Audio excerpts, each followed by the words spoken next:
আসসালামু আলাইকুম ওরহমতুল্লাহি ওবরাকাতুহু। হ্যালো বন্ধুরা, আপনারা সবাই কেমন আছেন?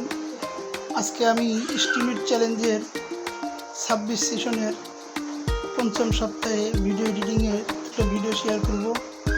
ক্যাপকাটের মাধ্যমে ভিডিও এডিটিং আশা করি আপনাদের সবাই ভালো লাগবে। আজকে ভিডিও এডিটিংয়ে আমরা তালের রসের পিঠা তৈরি করা শিখব।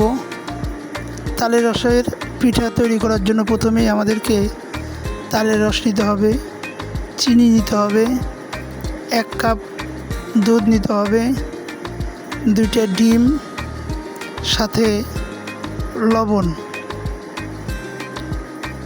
এই সমস্ত কিছু নেওয়া হয়ে গেলে আমরা এগুলোকে সুন্দরভাবে চুলায় বসিয়ে মিক্স করে নেব।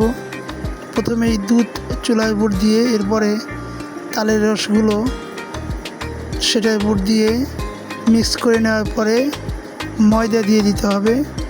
ময়দা দিয়ে ভালোভাবে মিক্স করে এরপরে কড়াইয়ের মধ্যে তেল দিয়ে আমরা সেটাকে সুন্দরভাবে কড়াইয়ের মধ্যে একের পর এক পরিমাণ মতো দিয়ে ভালোভাবে ভেজে নিতে হবে। এইভাবে তালের রসের বড়া আমরা তৈরি করতে পারবো।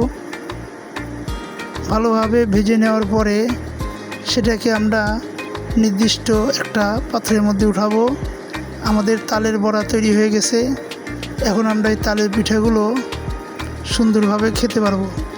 আশা করি এই ভিডিওটি আপনাদের ভালো লাগবে এবং এভাবে আমরা সবাই তালের পিঠা তৈরি করতে পারবো। ধন্যবাদ সকলকে।